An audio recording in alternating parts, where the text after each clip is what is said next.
Des fois, tout n'est pas question de sorcellerie, c'est parfois notre imagination qui nous joue des tours. Salut les Mkota, j'espère que vous allez bien. Bienvenue à toi qui regarde cette nouvelle vidéo. Si tu es nouveau sur la chaîne, n'hésite pas à t'abonner, je sais que tu aimes les histoires, donc tu es au bon endroit. Ici, je raconte des histoires mystiques, paranormales, des histoires qui feront en sorte que tu aies une autre vision du monde. Donc, abonne-toi. Dans un petit village en périphérie de Dakar au Sénégal, les habitants parlaient souvent de l'ombre du coin. C'était une silhouette qui apparaissait souvent la nuit et cette silhouette-là apparaissait près d'un baobab dans une ruelle. Donc il y avait une très grande ruelle et à côté il y avait un baobab. Et chaque nuit il y avait une silhouette qui apparaissait près du baobab. Personne n'osait s'approcher du baobab, surtout la nuit, parce que la silhouette que projetait le baobab était tellement terrifiante que même toi, si tu étais là-bas, tu resterais chez toi la nuit. Il y avait un jeune homme dans le village qu'on appelait Kadim. Kadim était tellement intrigué par ça. Chaque soir, quand la lune sortait, il regardait le baobab et il regardait comment cette silhouette-là était tellement terrifiante. Et donc lui, il voulait savoir qu'est-ce qui faisait en sorte que ce baobab-là fasse projeter une silhouette bizarre. La maman de Kadim interdit à Kadim, elle dit à Kadim, ne t'approche surtout pas de ce baobab. Parce que si tu t'approches de ce baobab, à tes risques et périls. Le baobab-là est habité par des djinns. Les djinns, ce sont des créatures surnaturelles. Et donc au Sénégal, il y a souvent des djinns dans les baobabs. C'est pas moi qui le dis, c'est la personne qui a raconté l'histoire qui le dit. Voilà. Donc sa maman lui interdit d'aller vers le baobab la nuit quand la silhouette sort du baobab. Et donc sa maman lui dit que si tu t'approches du baobab la nuit, tu peux mourir. S'il te plaît, je tiens encore à ta vie, donc reste avec moi, ne va pas la nuit voir ce qu'il y a dans le baobab. S'il te plaît, mon fils. Kadim voulait à tout prix savoir ce qui se passait dans le baobab. Le petit, il était tellement curieux, c'était un Mukota. Il était tellement curieux qu'il voulait savoir ce qu'il y avait dans le baobab. Pourquoi la silhouette n'apparaissait pas quand il y avait du soleil, mais ça apparaissait seulement la nuit et tout le monde était terrifié par cette silhouette-là. Et donc lui, il voulait à tout prix découvrir ce qui se passait dans le baobab. Et donc un soir, alors que tout le monde dormait, il ouvre la fenêtre de sa chambre. Quand il ouvre la fenêtre, il voit la silhouette terrifiante qui était au loin, qui regardait vers lui. Et donc lui aussi, il a commencé à avoir peur. Mais il a pris son courage à deux mains, il a pris une lampe, il est sorti avec sa lampe-là pour aller vers le baobab. Kadim s'approche du baobab et en s'approchant, il remarquait qu'au fur et à mesure qu'il s'approchait, la silhouette s'agrandissait et donc elle devenait de plus en plus grande quand il s'avançait. Il est resté debout, tétanisé à ne rien faire. La silhouette ne bougeait pas, mais la silhouette semblait l'observer. Et mystique. Son cœur battait tellement vite qu'il s'est mis à crier et ça réveillait les gens dans le village. Et donc il y avait des personnes, des grands dans le village qui étaient quand même assez courageux et donc ces personnes-là sont sorties avec des machettes, des lampes pour venir voir ce qui se passait près du baobab. À leur grande surprise, arrivé près du baobab, ils voient Kadim. Ils demandent à Kadim, Kadim, est-ce que c'est toi? Ils avaient peut-être peur que ce ne soit pas Kadim et que ce soit l'esprit qui était dans le baobab qui avait possédé Kadim. Et donc Kadim dit, oui c'est moi. Mais malheureusement, Kadim ne pouvait pas bouger parce qu'il était tellement tétanisé, il avait peur de ce qu'il voyait, l'ombre qui était devant lui. Les grands du village ont commencé à chuchoter entre eux et ils se sont dit, trop c'est trop. Ça fait trop longtemps qu'on a peur de cette silhouette-là. Non, on doit voir ce qui se cache à l'intérieur. C'est quoi au final? Même si aujourd'hui on doit mourir, on va mourir. C'est pas grave, on veut savoir ce qui se passe là-bas. Il y avait un qui était quand même assez réticent et donc lui, il est resté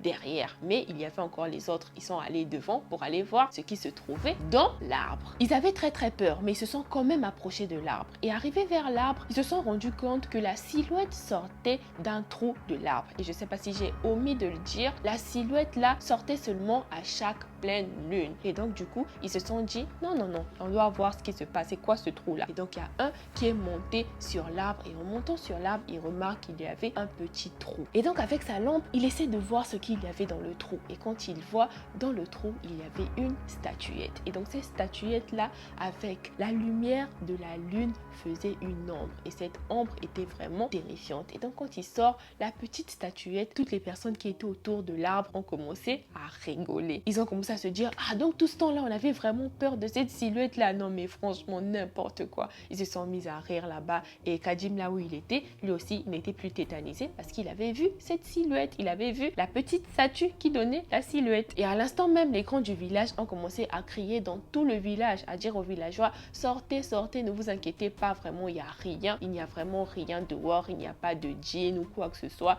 Donc sortez. Et donc les gens ont commencé à sortir de leur case. Ils ont commencé à expliquer, Ils ont dit que cette petite statuette-là, on a trouvé ça dans le baobab. Il y avait un trou et la statuette était à l'intérieur. C'est peut-être un enfant qui l'a oublié à l'intérieur de ce trou. Voilà pourquoi il est resté là-bas. Les villageois étaient tellement contents d'apprendre cette nouvelle et depuis ce jour-là, ils racontent cette histoire aux enfants dans le village. Et ils racontent cette histoire-là où en bas du baobab. Et donc, ils s'assoient et ils commencent à raconter l'histoire en question. Donc, c'est pour vous dire que parfois, tout n'est pas question de sorcellerie. Des fois, tout part d'une idée. Et cette idée qui est même une illusion peut te bouffer l'esprit. N'hésite pas à me laisser ton avis dans les commentaires et n'oublie pas de me dire si toi aussi, on t'a déjà dit que quelque chose était mystique et que tu t'es rendu compte à la fin que c'était que ton imagination qui te jouait des tours. Surtout, n'hésite pas à m'envoyer ton histoire par mail à contact@joelkenya.com et moi, je serai très ravie de raconter ton histoire. On passe à la deuxième histoire. Dans un petit village en Côte d'Ivoire, il y avait une femme et cette femme, on va l'appeler Jade. Jade habitait dans un village et donc elle partait souvent à Abidjan pour aller faire ses courses parce que dans son village, il n'y avait pas de grands magasins où elle pouvait faire ses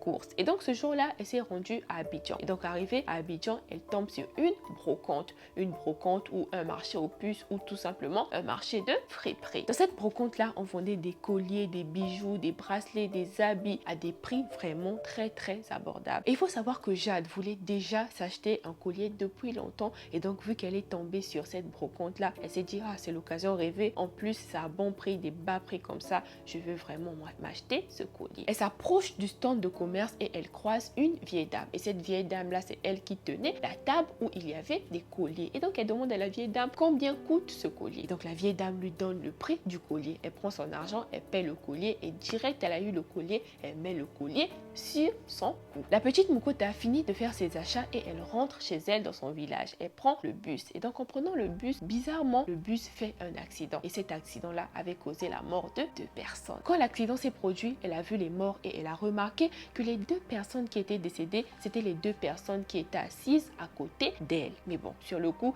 ça ne l'a pas tiqué. Elle se dit peut-être que c'est normal, je me trouvais là au mauvais moment, ce sont des choses qui arrivent, c'est totalement normal, il n'y avait rien de bizarre. Et donc elle rentre chez elle. Chez elle, elle habitait avec son père, sa mère et son grand-père, ainsi que son petit frère aussi. Elle rentre chez elle, tout se passait bien la nuit. Elle avait ramené des vêtements, des chaussures pour son petit frère. Et donc son petit frère essaie les chaussures. Il était tellement content. Sa maman aussi essaie quelques habits qu'elle avait achetés. Ils étaient tous contents. Mais bizarrement, le lendemain matin, tout le monde tombe malade. Et c'est pas n'importe quelle maladie, hein. Les graves maladies où tu n'arrives même pas à respirer. Qu'elle a pris tout le monde, elle a ramené tout le monde à l'hôpital. Arrivé à l'hôpital, on informe Jade, on dit à Jade que ses parents sont vraiment dans un état très critique, surtout son grand-père. Son grand-père ne respire même plus et donc il est obligé de respirer avec un appareil respiratoire. Son frère aussi était quand même dans un état critique, mais plus son grand-père, vu que c'était un vieux et aussi il avait une santé très fragile. Jade se dit, mais qu'est-ce qui se passe? Hier, il y a eu l'accident. Aujourd'hui, ce sont mes parents. Qu'est-ce qui se passe vraiment? Et donc, le médecin lui dit, vraiment là, il faut vraiment prier parce que votre grand-père est vraiment dans un état critique. 2 jours passent et malheureusement, le grand-père de Jade meurt. Et le médecin a dit que le grand-père de Jade est mort suite à un arrêt cardiaque. Jade avait une meilleure amie et sa meilleure amie était tellement triste que le grand-père de Jade puisse mourir comme ça. Et donc, elle faisait souvent des tours. Elle venait à l'hôpital pour rendre visite aux parents de Jade ainsi que à Jade elle-même. Elle rentre dans l'hôpital. En rentrant dans l'hôpital, il y avait un petit escalier et donc elle trébuche. Quand elle trébuche, sa tête va se cogner sur les escaliers. Et quand ça s'est cogné sur les escaliers, elle a perdu connaissance. Mystique. C'était trop pour Jade. Elle se demande pourquoi autant de choses arrivent, pourquoi autant de malheurs lui arrivent juste maintenant. Et donc elle était tellement triste. Et donc un soir, une nuit, elle se met à dormir. Quand elle dort, elle rêve de son grand-père qui était mort. Dans son rêve, son grand-père lui dit, ma chérie, enlève ce collier que tu as sur le cou parce que c'est ce collier-là qui a fait en sorte que je puisse mourir. Et c'est ce collier-là qui va faire en sorte que tout le monde puisse mourir, surtout les personnes qui sont proches de toi. Enlève-le et jette-le très loin. Jade se réveille en sursaut, elle voit le collier. Elle n'hésite pas, elle enlève le collier et elle dépose le collier à côté de son lit. Et donc le lendemain matin, elle se réveille et elle voit le collier. Elle va à la mer et elle lance le collier dans l'eau et elle rentre chez elle. En rentrant chez elle, la nuit même, elle s'endort et le lendemain matin, elle se réveille et elle voit le même collier qui était sur le chevet de son lit. Et la petite Mukota prend peur et elle court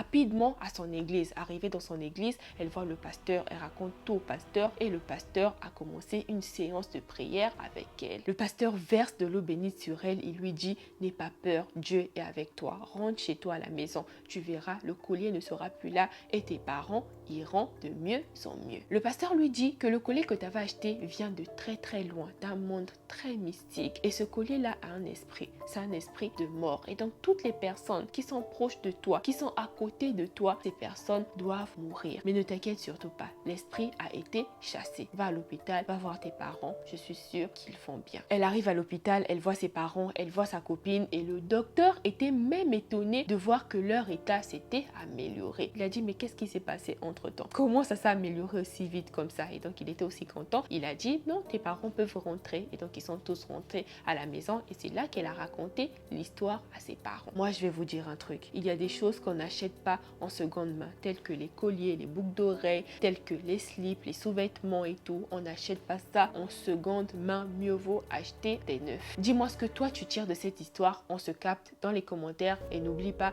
il y a plein d'histoires comme ça dans mon compte qui s'affichent sur l'écran, donc n'hésite pas à regarder les histoires, n'hésite pas, il y a une playlist histoire recommandée par YouTube et la deuxième playlist c'est la playlist des vidéos vlogs et il y a aussi mes deux chaînes, n'hésite pas à t'abonner là-bas. Moi je te fais plein de gros bisous, bisous, bye bye.